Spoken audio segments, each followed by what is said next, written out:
Honorable Chief Justice and my brother judges, Attorney General of Pakistan, Vice Chairman Pakistan Bar Council, President of the Supreme Court Bar Association, members of the bar, ladies and gentlemen. Sir, I have very mixed feelings to formally bid farewell to you as the Chief Justice of Pakistan.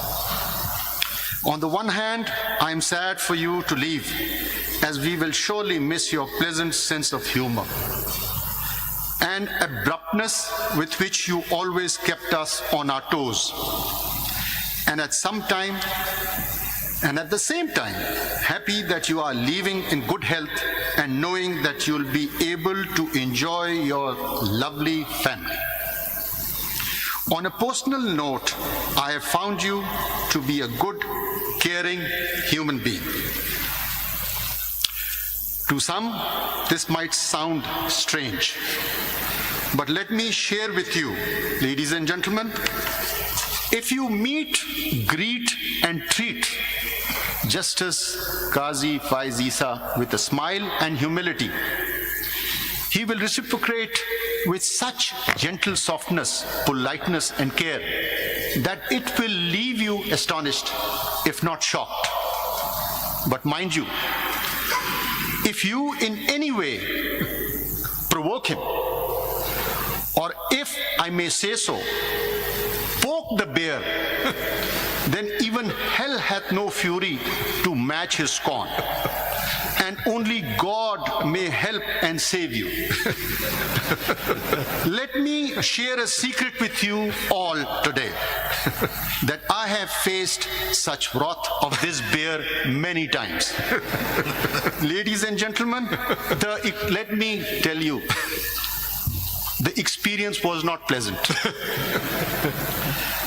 As a judge sharing the bench with Justice Qazi Faiz Isa, I have learnt a lot.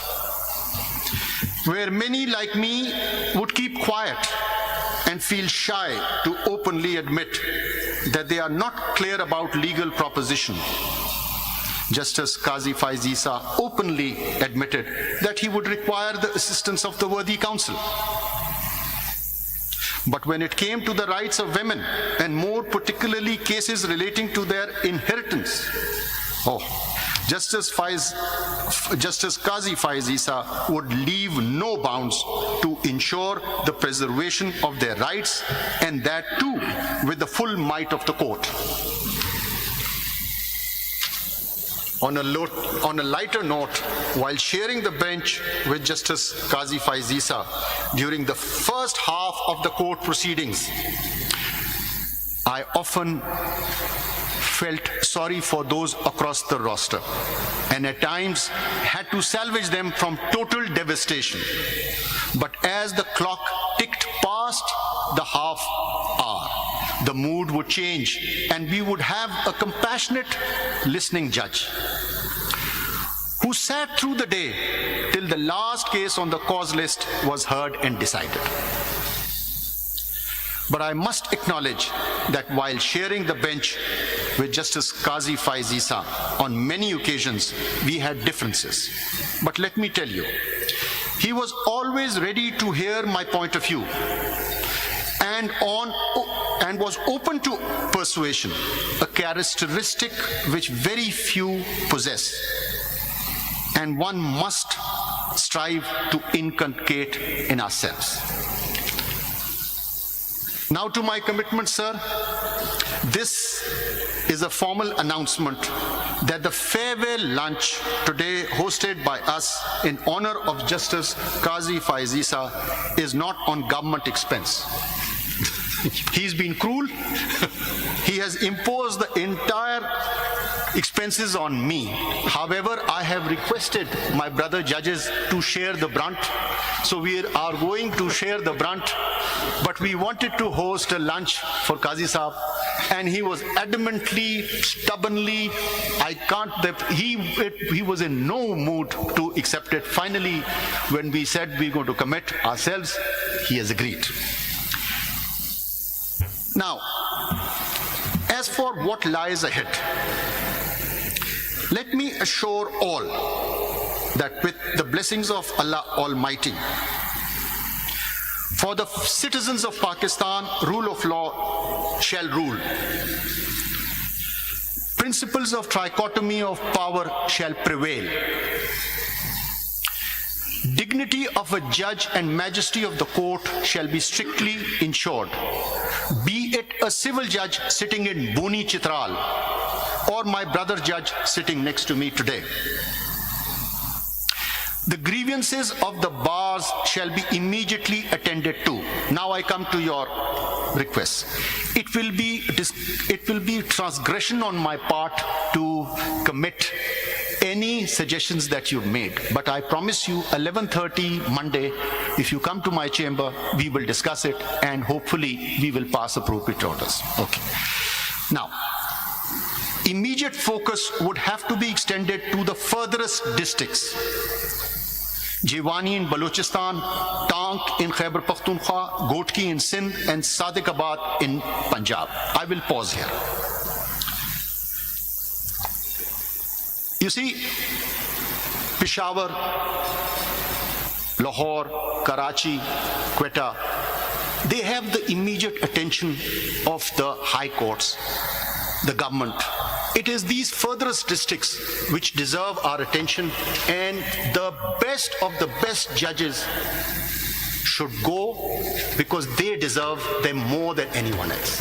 So the first priority would be, and I apologize, I had certain invitations extended to me last night, and I told them, I promise you, let me first handle these furthest districts, and then inshallah I'll come.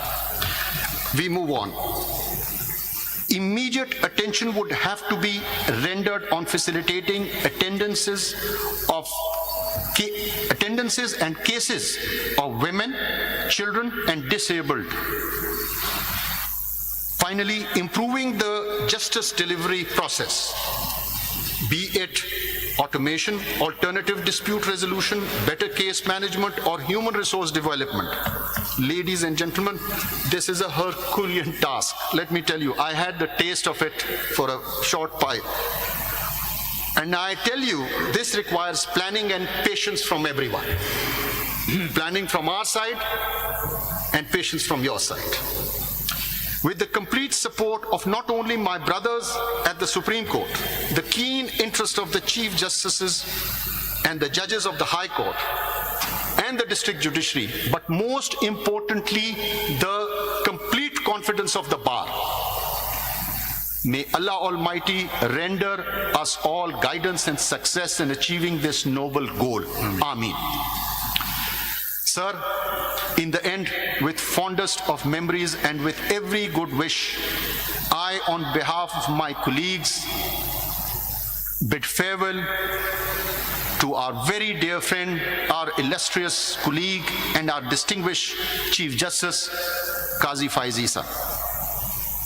It will be cruel on my part not to mention Sarina Isa, wife of Justice Qazi Faiz Isa, Seher Isa, the daughter, and his 3 loving grandchildren, Hana Lada, Sikandar Lada, Safia Lada, and I'm not going to forget Puddles, the poodle who kept us up during the summer afternoons.